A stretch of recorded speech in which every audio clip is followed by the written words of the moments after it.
Muy bien. Ok.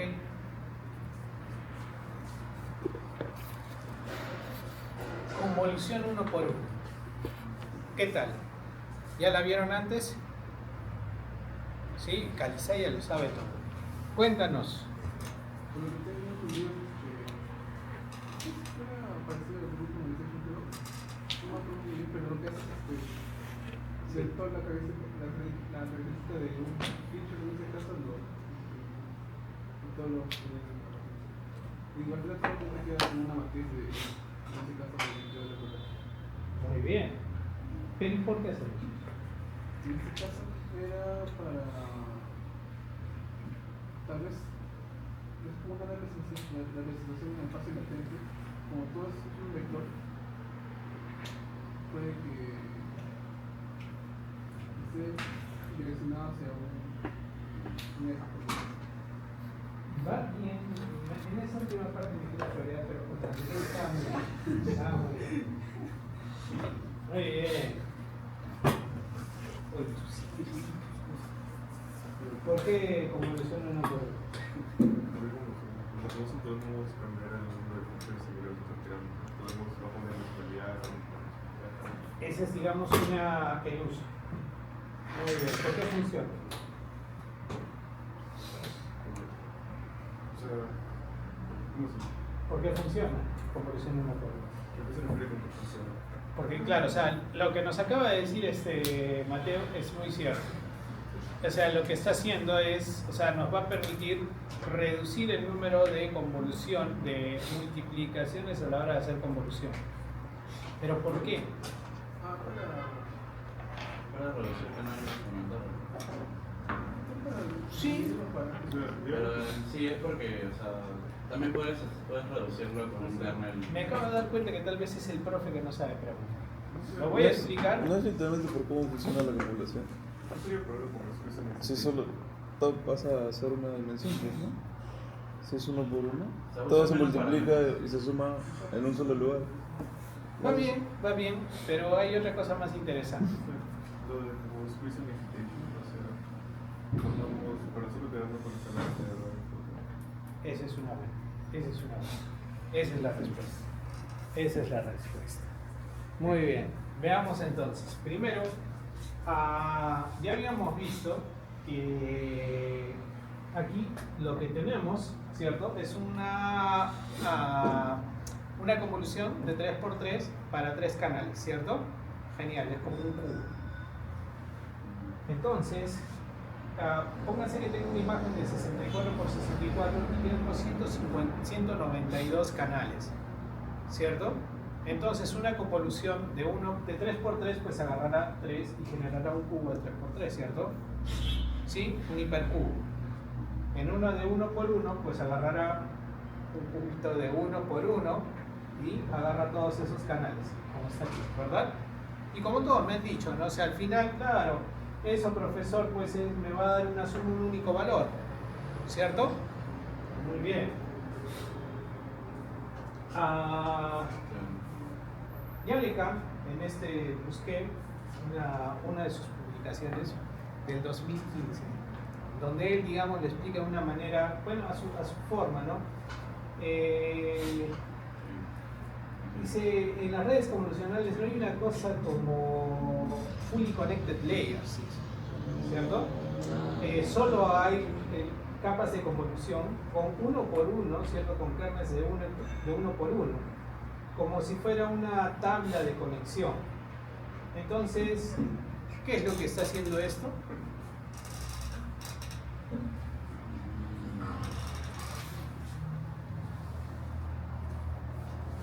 Eso era lo que decían network into network, ¿verdad? Network to network. Sí. Este, Pero llévenme a algo que el profe Renzo le gusta escuchar mucho. Una palabra.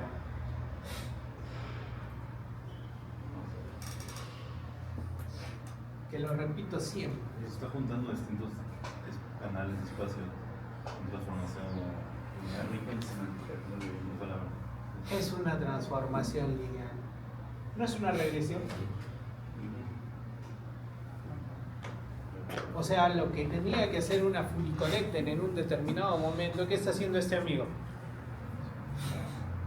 Ahora, de nuevo, creo que el profe no preguntó bien. Y ahí es cuando decía, o sea, ¿por qué funciona? O sea, ¿qué está haciendo aquí?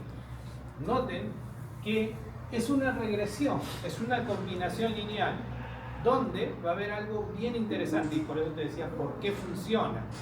Si se dan cuenta, esto es como que si fuera W obviamente el kernel, pero cada uno de estos es la entrada. Pero la entrada, ¿qué es? No son los canales, los valores de los canales, ¿sí? Y los canales, ¿qué son? No son los valores de la salida de los filtros, ¿sí o no? Eso quiere decir que en esta combinación lineal, uno de estos debe ser más importante que el otro. Entonces, ¿qué está haciendo? Está encontrando los pesos de los canales que son más relevantes. claro. Está haciendo una regresión de los pesos, o sea, por los canales. Claro. Y no solo eso, sino que está haciendo una proyección. Una proyección, y por eso es que funciona, o sea, por eso, a eso quería ir. O sea, lo que está haciendo es como una reducción, pero ya recontra violenta, ¿no? 192 a 1, está haciendo una reducción de dimensionalidad de 192 a 1, donde obviamente este 1 es la salida de la suma de los principales canales.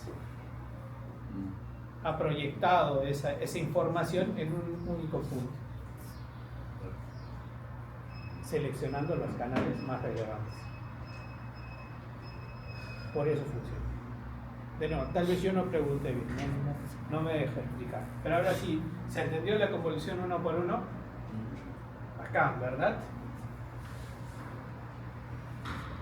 Y aquí, ¿no? Se dice, teóricamente usando esta operación, la red, ¿cierto?, puede escoger cuáles son los filtros, ¿cierto?, los que debe observar usando una convolución uno por uno, en lugar, ¿cierto?, de forzar una multiplicación por todo.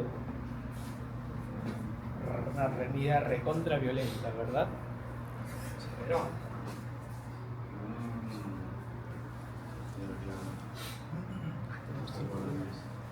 muy bien, y esto es lo que nos decía, ¿no?, el señor Mateo, de que es de 28 por 28, ¿cierto? 192, tengo, digamos, una convolución de 5 por 5, 32 filtros, entonces me va a generar algo de, como no tiene pi, 24 por 24, 5 por 5, pierdo 2 arriba, 2 abajo, 2 a los costados, por eso me queda 24, 24, ¿verdad? ¿Cierto? Y obviamente la salida es por la cantidad de filtros, 32 filtros. Muy bien. El número de operaciones 28 por 28 por 192, ¿cierto? Está acá, ¿no? 28 por 28 por 192 por 32, ¿cierto? Por 5 por 5. Lo que nos da 120.422 millones de operaciones. Es un montón. Y noten que eso podríamos haber hecho para MNIST. Una imagen de 28 por 28, le paso, o sea, un primer filtro que me da 192 canales, luego le paso otro filtro ahora de 5 por 5 que me da 32 canales, es una cantidad absurda de operaciones. Por más que sea pequeño, pues... Sabe. Ok, ¿qué pasa con la convolución 1 por 1? Tenemos la misma imagen. Sí, pues la misma matriz, de 28 por 28, 192. Pero ahora vamos a hacer una convolución de 1 por 1 con 16 canales. ¿Les parece? Muy bien, nos queda una de 28 por 28 por 16, porque es de 1 por 1, no tiene pérdida, ¿cierto? No necesita el pi, ¿verdad? Claro. En el de 3 por 3 perdemos los bordes, 3 por 3 perdemos un borde, 5 por 5 perdemos dos, digamos, columnas, filas. En 1 por 1 no hay ninguna pérdida, porque me da el mismo valor. Y ok, entonces ahora tenemos 28, 28, 16. Y a esta de aquí le podemos pasar una de 5 por 5, me da 24 por 24 por 32. Genial, cantidad de operaciones. 28 por 28, esto es fácil, ¿no? 28 por 28, 192. Por 16 por 32, 28 por 28, 32, 5 por 5 por 16, solo 10 millones de operaciones. ¿Sí? 12 millones en total. 12.4. Porque faltó contar de acá. En comparación a las 120 millones, pues 12 millones es 10 veces más rápido. Ahora la pregunta es, ¿funcionará?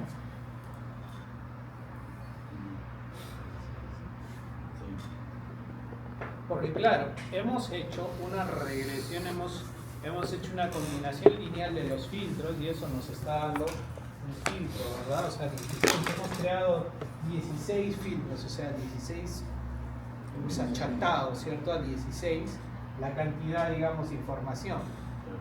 Pues en la práctica sí funciona. Porque muchos de esos filtros, y esto fue de nuevo, porque cuando han visto en BGG, ¿no hay un montón de filtros que se repiten? O sea, la información no es muy redundante.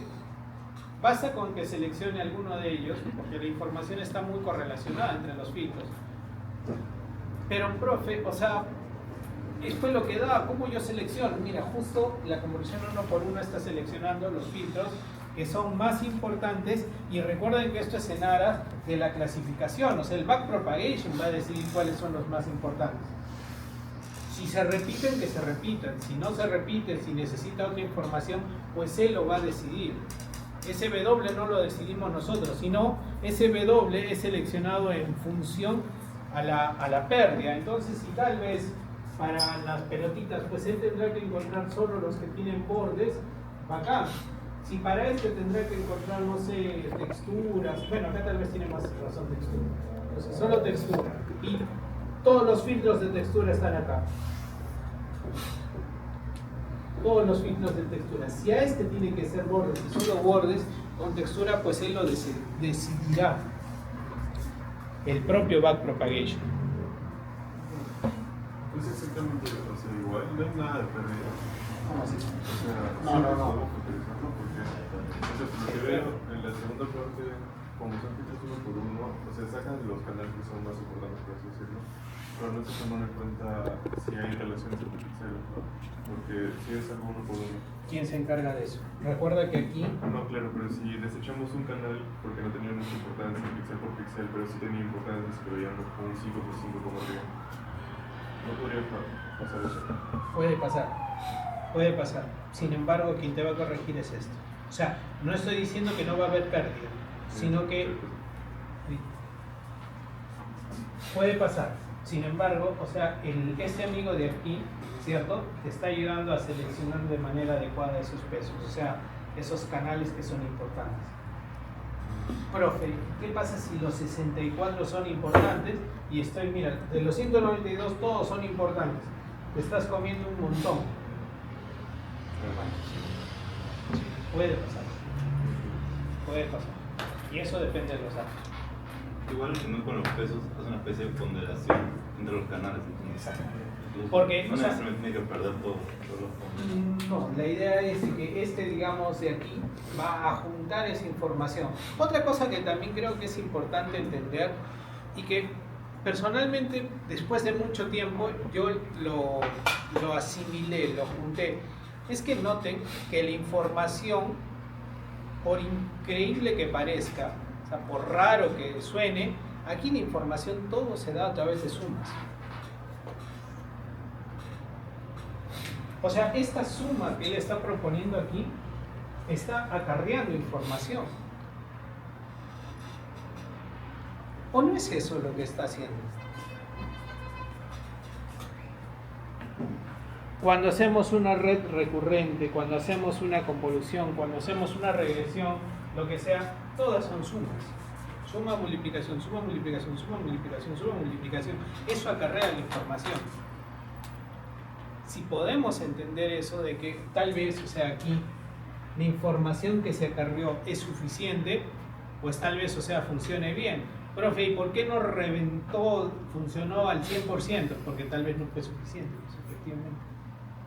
Pero la información sí está siendo acarreada.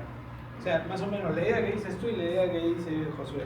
Los dos están juntos. Pues no tienes que ser preciso con cuántos canales vas a tener al final. Muy buena pregunta, muy buena pregunta. Dice, oye, pero mira, acá le está reduciendo a 16 y acá esto es 192. Eso sí es más que un misterio. Me acuerdo que mi amigo trata de estudiar eso. Y obviamente EfficientNet también va a tratar de hacer un estudio de eso, pero no es suficiente. ¿Qué pasa si agarro y le digo, bueno, si voy a mandar a 16, y si esto lo agrando a 103, no sé, a 256? Y si lo agrando, ¿no estaré adicionando muchos repetidos? Y si lo agrando a 1000, tal vez repito demasiados, y esto sí, lo que está haciendo es una especie de PCA, ¿no? Entonces es buena la pregunta. Oye, pero de uno por uno estoy perdiendo, sí, pero ¿y también por qué le pusiste 192 acá? ¿Por qué no le pusiste 256, 512 para que aquí no haya pérdida? Entonces sí, el tamaño de los filtros, como les dije, hay muchas redes, y en esta justamente viene la de EfficientNet, que tratan de decir, mira, tú deberías de poner tal tamaño, si quieres, digamos, tener más información, duplica el tamaño, y todo eso lo va a tratar con constantes B y C, que 2 a la B, ideas por ahí. Pero en general va a depender de los datos, del tamaño de las imágenes, de la estructura de las imágenes. Puedo tal vez tratar de reconocer, por ejemplo, y esto no sé si se han dado cuenta los que han utilizado YOLO, detectar objetos, pero los objetos que se encuentran dentro de los objetos no los puede reconocer.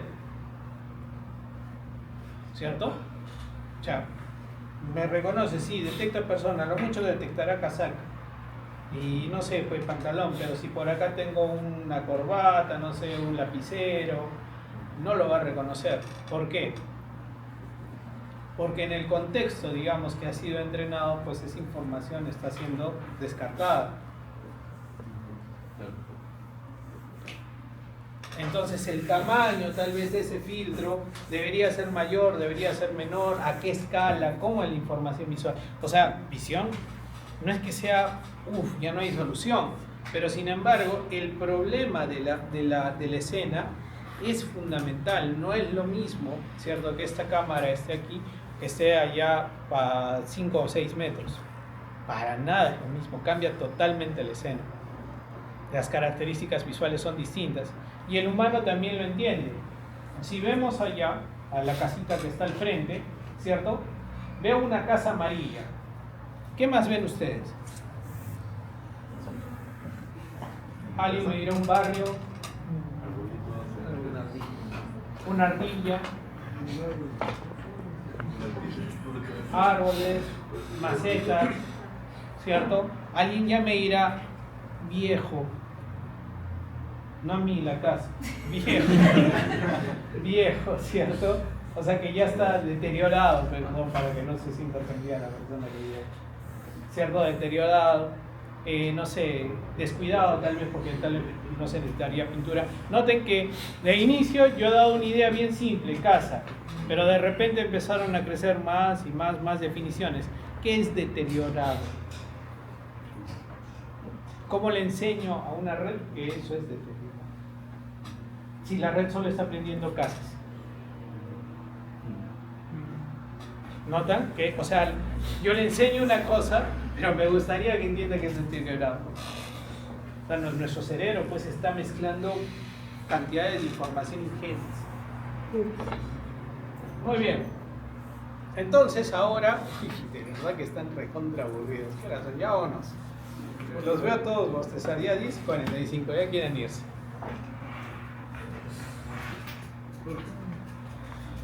¿Lo dejamos allí?